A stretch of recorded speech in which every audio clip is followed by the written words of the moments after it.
Okay, everybody, welcome to the Curling Community Conversation. It's Thursday in quarantine, 5 o'clock on your dial. We are live at 5, and today we have what I like to call a little ray of sunshine. And I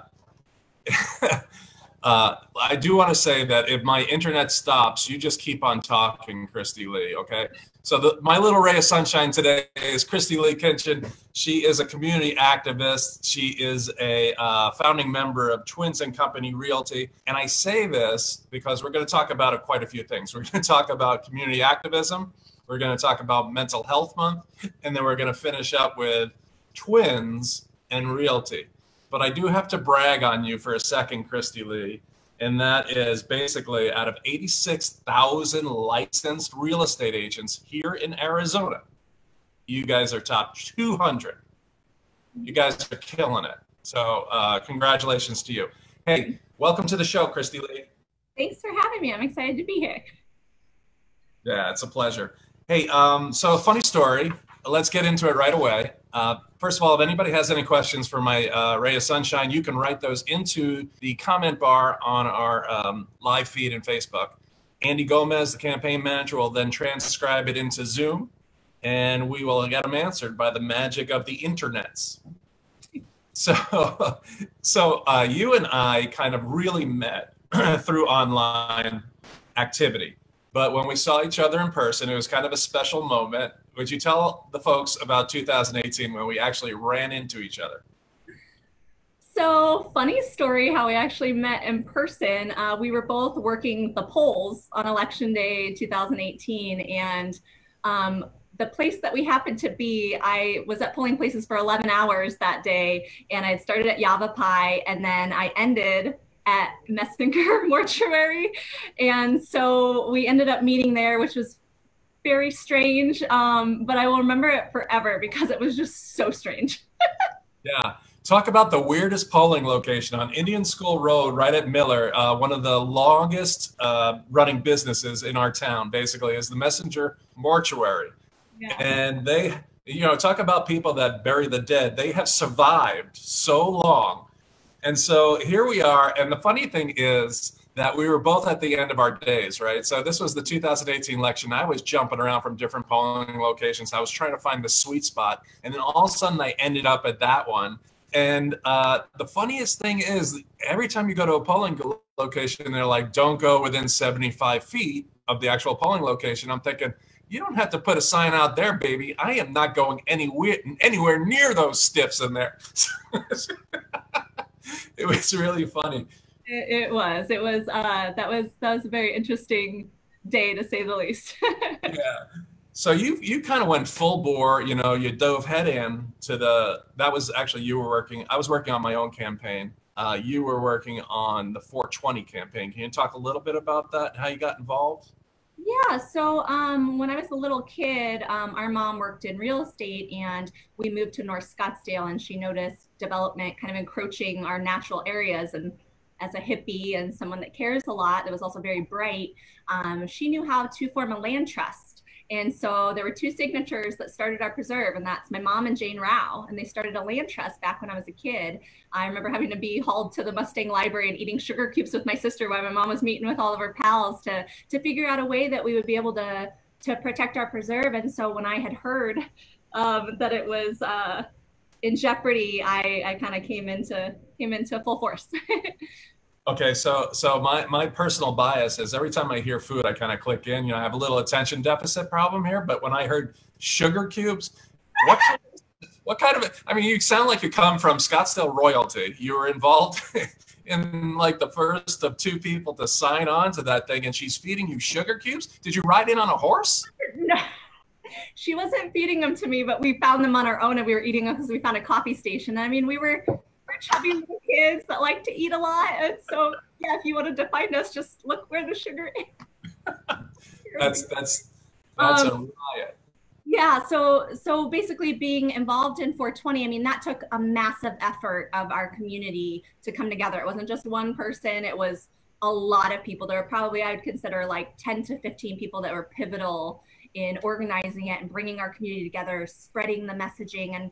it was one of the coolest things that I've ever been a part of, you know, just to see our community come together in such a landslide type way to, you know, I guess basically put a check on our city council of like, we're not okay with your decision. And so it was really profound to me to be involved. That was pretty much my first parlay into politics, honestly. And I didn't think of it as political, but I mean, naturally it was. But that changed my whole life, and now here I am talking with you, doing a lot more activism. So. Yeah, it's surprising how everything it seems ends up to be political. It's we are in some way.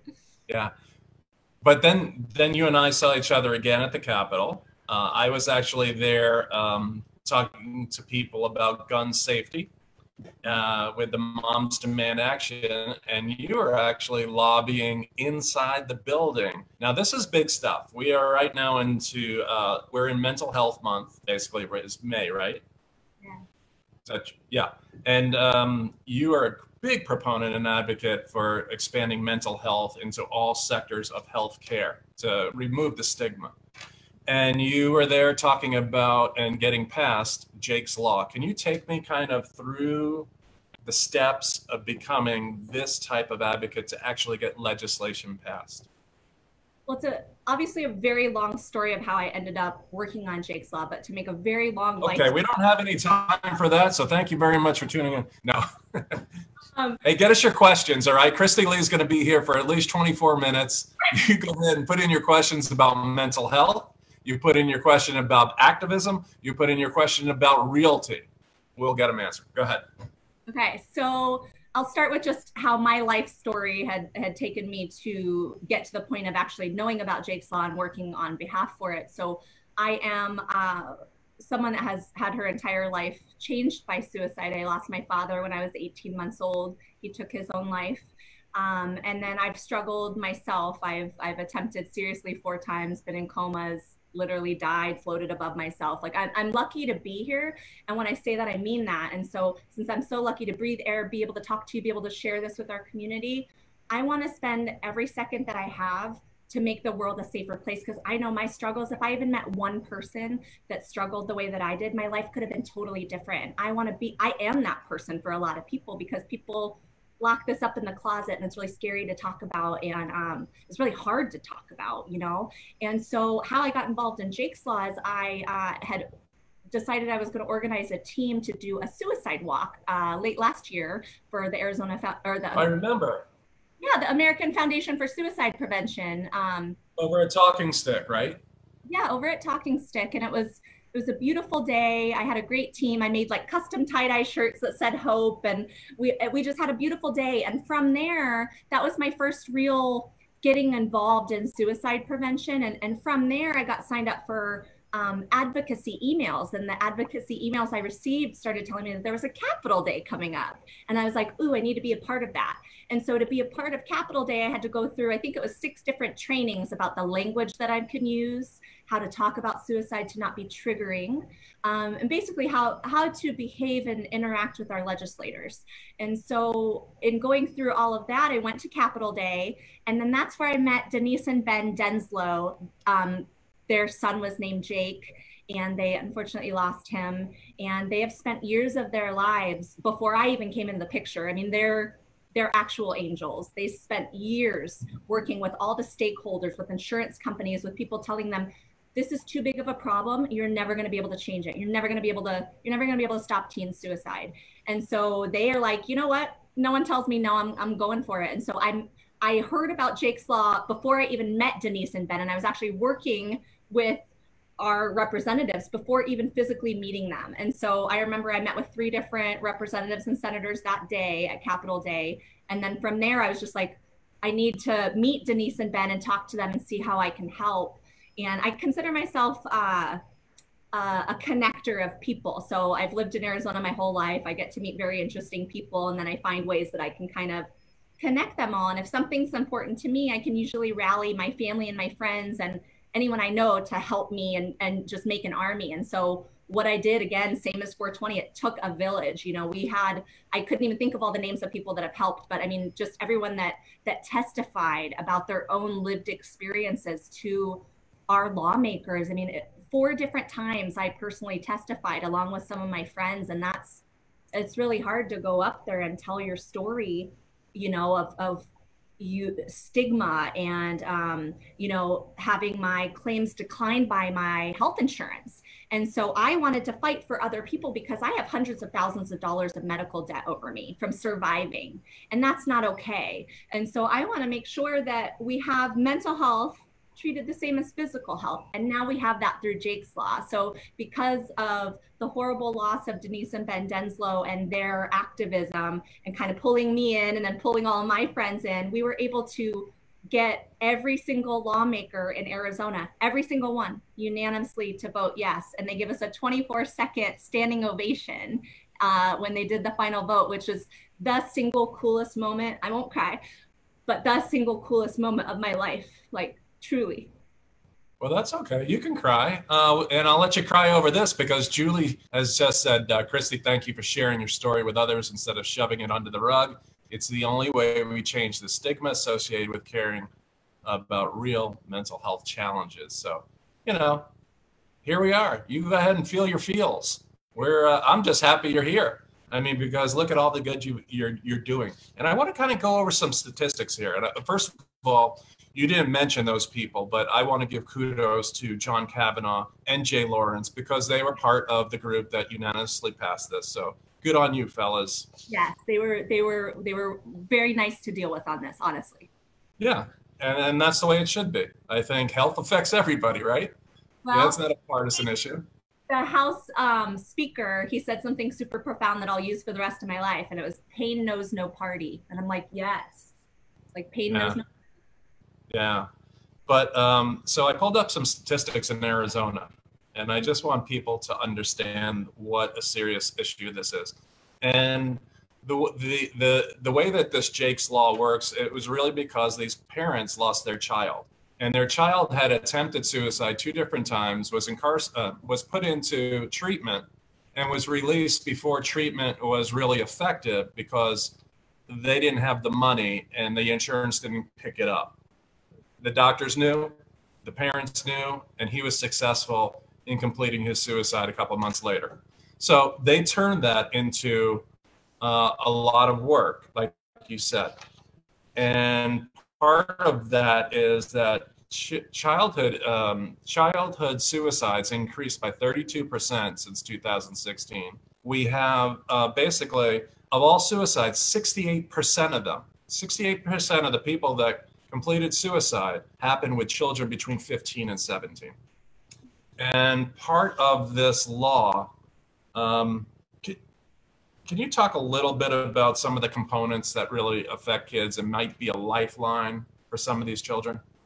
Sure. So one of the biggest things for children in terms of teen suicide prevention is there's an $8 million price tag with Jake's Law. And what that will do is it will help uninsured and underinsured youth be able to get the mental and behavioral health services that they need. We're also going to be increasing follow-ups of patients that have previously had suicidal thoughts or have attempted. We have the biggest part to me of the whole bill that will help parents, help their children, see through a mental crisis is parity. That now an insurance company can't decline a claim like they did for me if a child's in need. It will be literally treated the same as a stomach ache. And I think as it should be, because my brain it truly almost killed me, so I think it's just as serious. But we're going to have more training in schools. We're going to be training teachers. There's so many facets to Jake's Law that it's a fascinating bill to read through, because there is so much that it does for youth, for just the 7.2 million Arizonans that may have health insurance and need to seek treatment. Yeah. And as you know, I'm a lifelong educator, and part of the reason me running is to make sure that children have what they need. Yeah. And so we have a lot of teachers on here, so I would encourage them to just Google Jake's Law and see how that kind of is going to weave its way into your work. Suicide is the second leading cause of death between people that are aged 15 through 34. And as you get into adulthood, almost 2 out of every 3 adults with mental illness do not get treatment. That's a lot. I don't know if you can answer this, but Dave Long asked, what provisions do you know of for mental health in treatment, mental health treatment in prisons?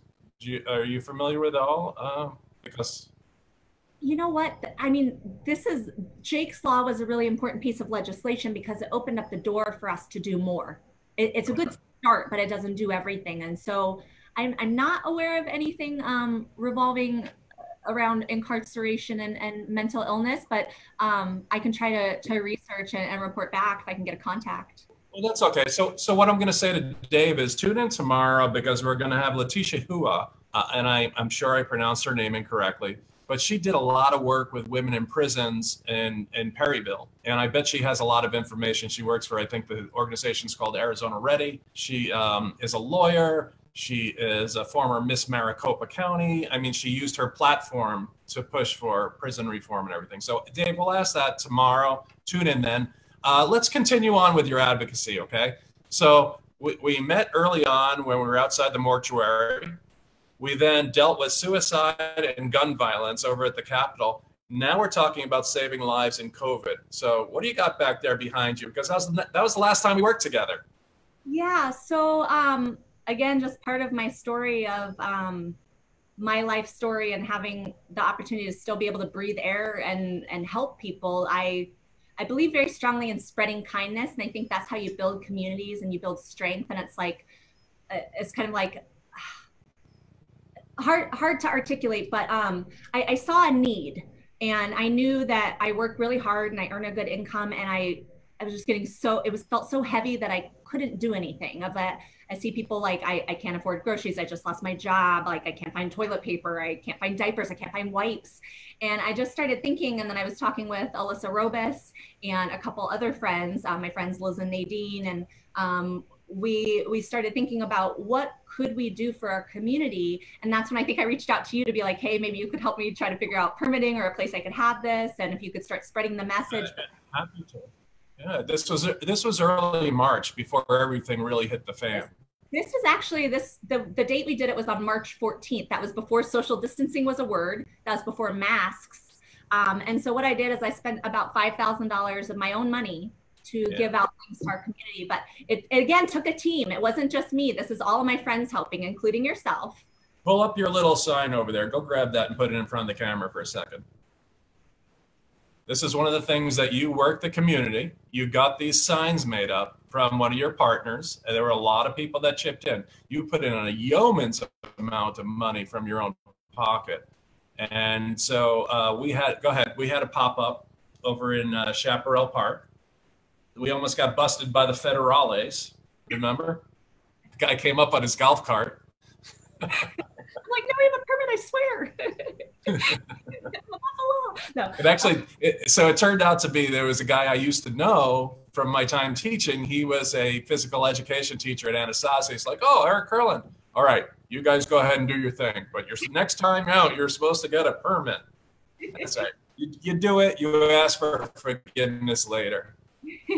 But that was a really another like super incredible moment in my life to be able to see like, okay, people as they're approaching, you know, with my friends all helping of what's your need? You know, what do you need? And just hearing the stories of just simple needs, but just overwhelming appreciation for what we were doing is something that I can't really, again, I feel like I can't articulate anything because it's all so emotional, but I had like a cool thing that I did that I think my sister thought was super cheesy and she was embarrassed by me, but anyone that— Oh, the pledge?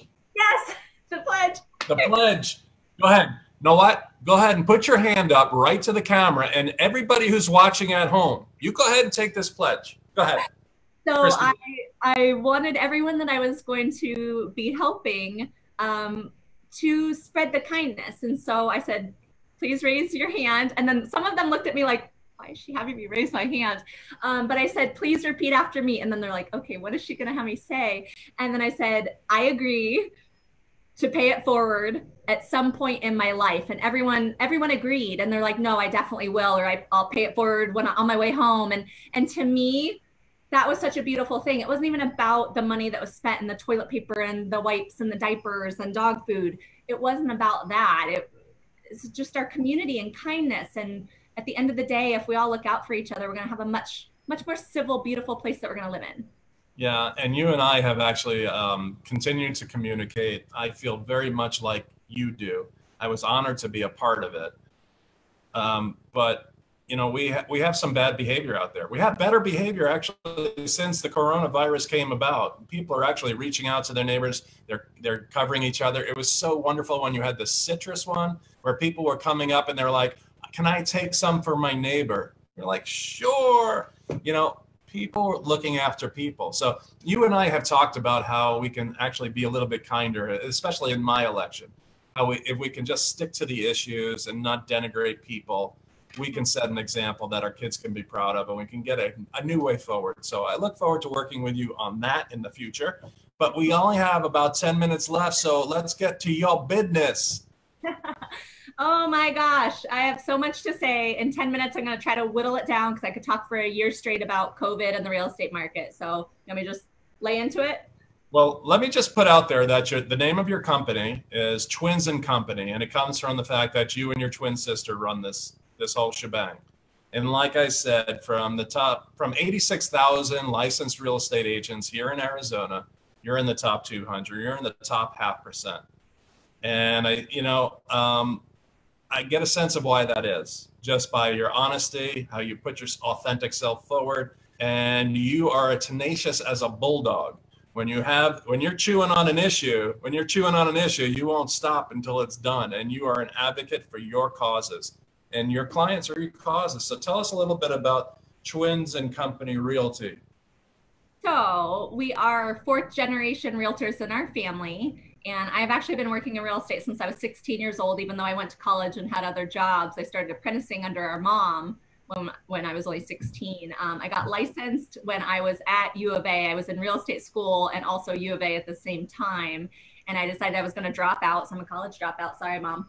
But I decided that I really loved real estate. And Jenny graduated from ASU with marketing, a Bachelor of Science in Marketing. And she got her license. And then we just decided we were going to go for it. You know, our family had been doing it for 4 generations, and we're like, why not just join the family business? And so we started out working for our mom. She taught us the ropes. She was the best mentor we could possibly ever have. And, you know, from her mentoring us, I've been able to train, I think I've trained 13 different agents, and they're all rock stars and left and done their own things, opened their own companies. And so we're really lucky because I also, just with my mental illness, home means everything to me. I'm a homebody. When I'm not working, I got 4 rescue dogs. I want to be home with them. And like, home is more important in COVID now than ever because it's your school, it's your office, it's your restaurant, it is everything. And so to me, getting to work still in real estate, you know, during COVID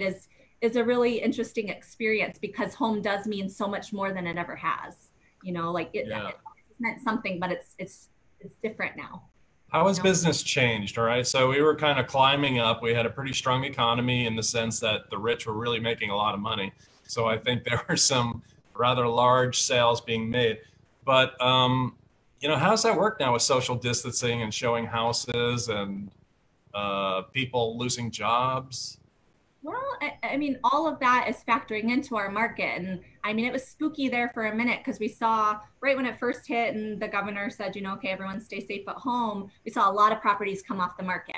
And then the ones that we saw coming back on to replace those were like vacation rentals and things like that. And so we already didn't have a lot of inventory going into COVID. And so we were curious to see, okay, if everyone's pulling their homes off the market and people are losing their jobs, what's going to happen with supply and demand, which dictates our market. And I mean, Jenny and I talked about this right before COVID. We would even tell our clients it would take something astronomically huge to stop the real estate market. And it happened. But honestly, as twilight zone as this sounds, it's almost like the real estate market took a little slumber for the last couple months. And then we woke up and we're starting the spring season. It's kind of bananas that our demand is still really high and we don't have a lot to sell. So I know a lot of buyers are hoping prices are going to drop. I'm going to tell you that's not what I'm seeing in the section of the market that we work in.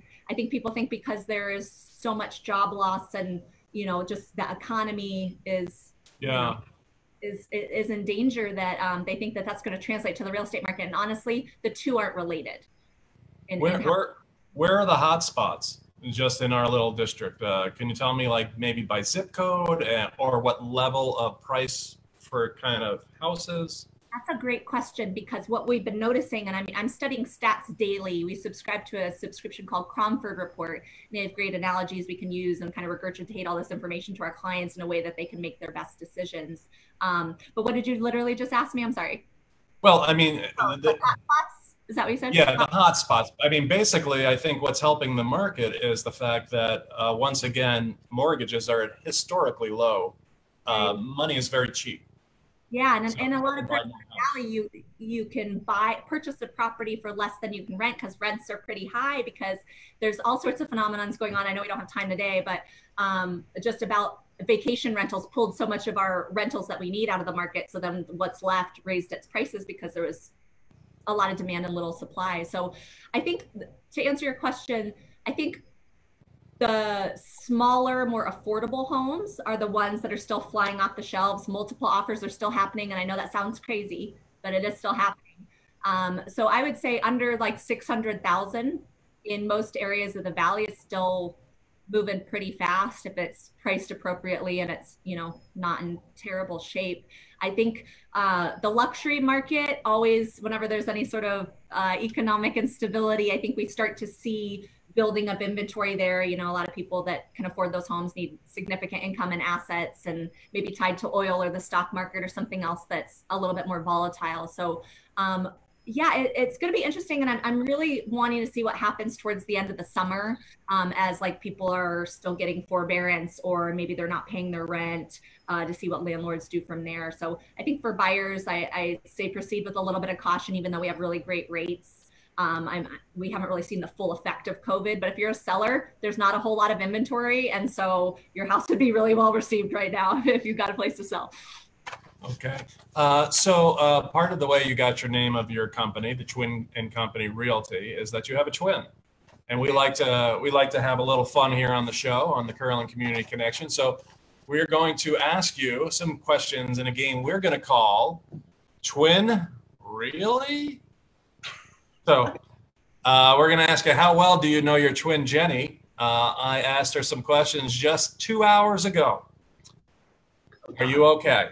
I'm going to ask you, how did Jenny answer these questions? Okay, this isn't you. Okay. It's how well do you know your twin? Okay, I'm going to start with an easy one. All right, for those of you scoring at home, we're going to start now.